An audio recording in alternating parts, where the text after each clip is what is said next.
5 placement ಪ್ರಾಬ್ಲಮ್ಸ್ನ AI 5 ನಿಮಿಷದಲ್ಲಿ solve ಮಾಡುತ್ತೆ. ಅದು ಹೇಗಂತ ಹೇಳ್ತೀನಿ ಬನ್ನಿ. ಫಸ್ಟ್ ಪ್ರಾಬ್ಲಮ್ ಬಂದ್ಬಿಟ್ಟು DSA medium to hard level ಕ್ವಶನ್ಸ್ನ ಸಾಲ್ವ್ ಮಾಡೋದಕ್ಕೆ ಆಗ್ತಾ ಇಲ್ವಾ? ಸೊ ನೀವೇನು ಮಾಡಿ ಅಂತ ಅಂದರೆ ChatGPT ಹೋಗ್ಬಿಟ್ಟು ನಾನು ಇವತ್ತು ನಿಮ್ಗೊಂದು ಪ್ರಾಂಪ್ಟ್ನ ಕೊಡ್ತೀನಿ. ಆ ಪ್ರಾಂಪ್ಟ್ ಒಳಗೆ ನಿಮ್ಮ ಪ್ರಾಬ್ಲಮ್ ಸ್ಟೇಟ್ಮೆಂಟ್ ಏನು ಅಂತ ಮೆನ್ಷನ್ ಮಾಡಿಬಿಟ್ಟು ನೀವೇನಾದರೂ ಆ ಪ್ರಾಂಪ್ಟ್ನ ChatGPT ಕೊಟ್ರಿ ಅಂತ ಅಂದರೆ ಅದೇನು ಮಾಡುತ್ತೆ, ನಿಮ್ಮ ಪ್ರಾಬ್ಲಮ್ನ step by step break down ಮಾಡಿಬಿಟ್ಟು ನೀವು ಯಾವ ಥರ ಸೊಲ್ಯೂಷನ್ ಬರೀಬೇಕಂತ ಹೇಳ್ಕೊಡುತ್ತೆ. ಸೆಕೆಂಡ್ ಪ್ರಾಬ್ಲಮ್ ಬಂದ್ಬಿಟ್ಟು ನಿಮ್ಮ ರೆಸ್ಯೂಮೆ ಏನಾದರೂ ರಿಜೆಕ್ಟ್ ಆಗ್ತಾ ಇದೆಯಾ ATS ಇಂದ?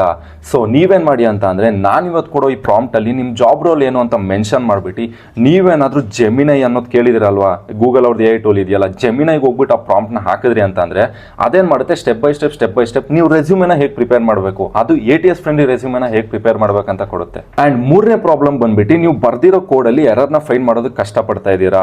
ಸೊ ಹಾಗಾದರೆ ನೀವೇನು ಮಾಡಬೇಕಂತ ಅಂದರೆ ಗಿಟಪ್ ಕೋಪೈಲಟ್ ಅನ್ನೋ ಒಂದು AI ಟೂಲ್ ಬರುತ್ತೆ. ಅದನ್ನು ನೀವು ಯಾವ ಕೋಡ್ ಎಡಿಟರಲ್ಲಿ ಕೋಡ್ ಮಾಡ್ತೀರಲ್ಲ ಅದಕ್ಕೆ ಏನಾದ್ರು ಎಕ್ಸ್ಟೆನ್ಷನ್ ಆಗಿ ಡೌನ್ಲೋಡ್ ಮಾಡ್ಕೊಂಡ್ರಿ ಅಂತ ಅಂದರೆ ಅದು ನಿಮ್ಮ ಪ್ರಾಬ್ಲಮ್ನೆಲ್ಲ ಸಾಲ್ವ್ ಮಾಡುತ್ತೆ. ಅಂಡ್ ನಾಲ್ಕನೇದು, ರೆಸ್ಯೂಮೆಗೆ ಯಾವ ಟೈಪ್ ಆಫ್ ಪ್ರಾಜೆಕ್ಟ್ಸ್ನ ಬಿಲ್ಡ್ ಮಾಡಬೇಕಂತ ಐಡಿಯಾ ಸಿಗ್ತಾ ಇಲ್ವಾ? ಸೊ ಹಾಗಾದರೆ ನಾನಿವತ್ತು ಕೊಡೋ ಈ ಪ್ರಾಂಪ್ಟ್ನ ತೊಗೊಂಡೋಗಿ ಪಬ್ಲಿಸಿಟಿ AI ಅಂತ ಒಂದು AI ಟೂಲ್ ಬರುತ್ತೆ, ಅದಕ್ಕೆ ಹಾಕಿ. ಸೊ ನಿಮಗೆ ಟರ್ನ್ಸ್ ಗಟ್ಟಲೆ ಪ್ರಾಜೆಕ್ಟ್ ಐಡಿಯಾಸ್ ಬರುತ್ತೆ ಆ್ಯಂಡ್ ಆ ಪ್ರಾಜೆಕ್ಟ್ನ ಹೇಗೆ ಬಿಲ್ಡ್ ಮಾಡಬೇಕಂತ ಪಬ್ಲಿಸಿಟಿ ನಿಮಗೆ ಐಡಿಯಾ ಕೊಡುತ್ತೆ.